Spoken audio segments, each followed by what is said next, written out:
The scramble for Muhammad Ali's title. Now, that was a saga to behold. Ali was stripped on April 28th of 1967 for refusal to be inducted into the U.S. Army.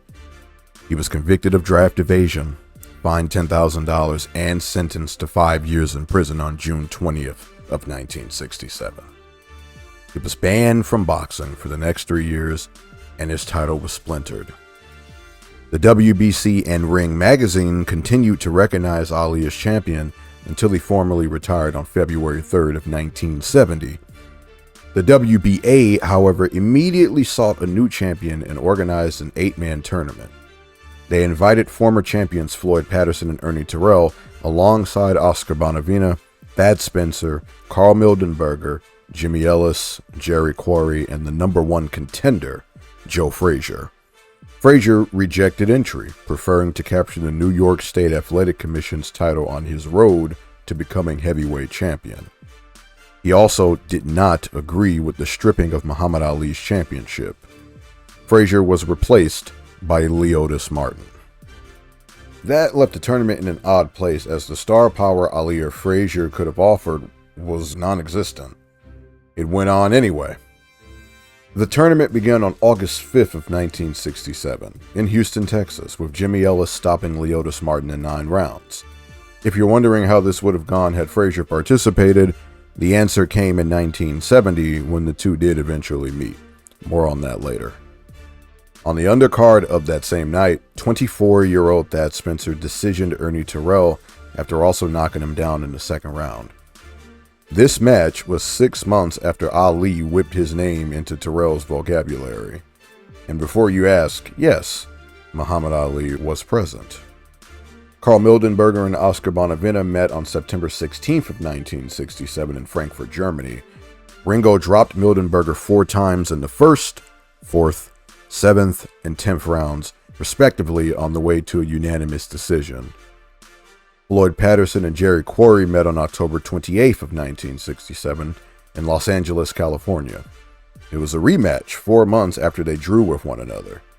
This time, Patterson was down in the 2nd and 4th rounds, and Quarry scored a majority decision win.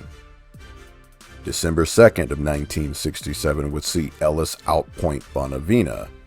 Ringo was down in the 3rd and 10th rounds. This went down in Louisville, Kentucky, both Ellis's and Ali's hometowns. On February 3rd of 1968, the tournament made its way to Oakland, California, where Quarry stopped Thad Spencer in the 12th and final round. Spencer, who was down in the 4th and 10th rounds, was never the same and fizzled out. He was ranked number 2 by Ring magazine at the time of his career downfall. The finale between Ellis and Quarry was held on April 27th of 1968 back in Oakland, California. Ellis scored a 15-round majority decision over Quarry, and the tournament had a lackluster ending. Ellis, an off-brand version of Ali in the minds of some, was the new WBA champion. It was even joked that the tournament eliminated all 8 men, for everyone knew Joe Frazier was the best of the bunch. The real question was who would win between Joe Frazier and Muhammad Ali. Let's get into the bonuses. 5 months later, Jimmy Ellis outpointed Floyd Patterson to retain the WBA title, and he would not fight again until the unification affair in 1970. Joe Frazier spent the duration of the tournament working towards the NYSAC title, which he captured against Buster Mathis Sr. on March 4th of 1968 in New York. He defended it well, the two most prominent against Oscar Bonavena and Jerry Quarry. Both were rematches where Frazier doubled down that he was the man. The Quarry match in particular was the 1969 Ring Fight of the Year. Directly after was the unification affair between Frazier and Ellis. Remember how I said that Muhammad Ali officially retired on February 3rd? That allowed the WBC and RING titles to be up for grabs here as well. Smokin Joe crumbled Ellis like paper before Angelo Dundee refused to allow Jimmy to come out for the 5th round.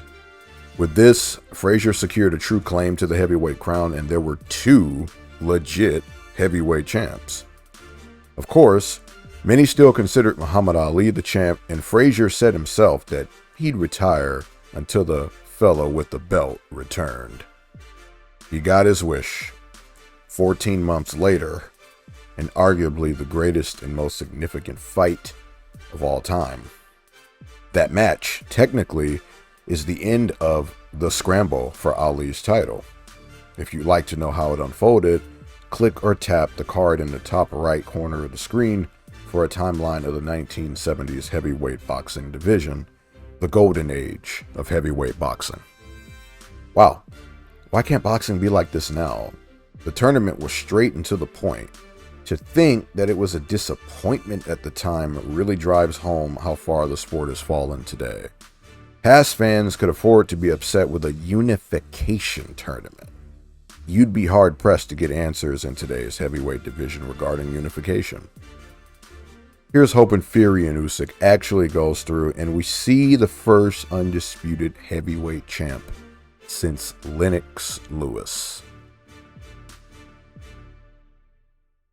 And yes,